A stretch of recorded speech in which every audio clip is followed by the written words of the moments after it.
বন্ধুরা, রাধে রাধে। দেখো কেনাকাটা করেছি আমার বুপুর।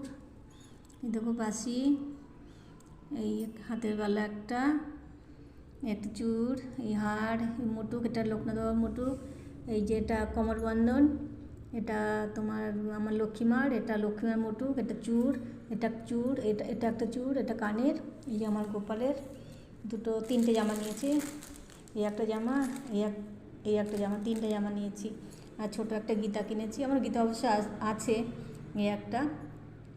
আর তোমরা শিয়ালদা থেকে যদি আসো, গড়ারহাটার থেকে, আমি গড়ারহাটা থেকে কিনেছি। শিয়ালদা থেকে আসলে গড়ারহাটা বলবে, আমি এসি শিয়ালদা এই বড় বাজার নামবো, এসি মার্কেট থেকে, ওখান থেকে অটো করে ভাড়া নেবে তোমার 15 টাকা। বলুন গড়ারহাটা মুখে যাবো, একদম মুখের কাছে নামিয়ে দেবে। যদি হাওড়া থেকে আসো, হাওড়া থেকে আসলে তোমার ওখান থেকে বলবে এসি মার্কেট নামবো, এসি মার্কেট থেকে ওখান থেকে অটো করে 15 টাকা ভাড়া নেবে, একদম গড়ারহাটা মুখে নামিয়ে দেবে। খুব সহজ, ওখান থেকে কেনাকাটা করতে পারো তোমরা। রাধে রাধে।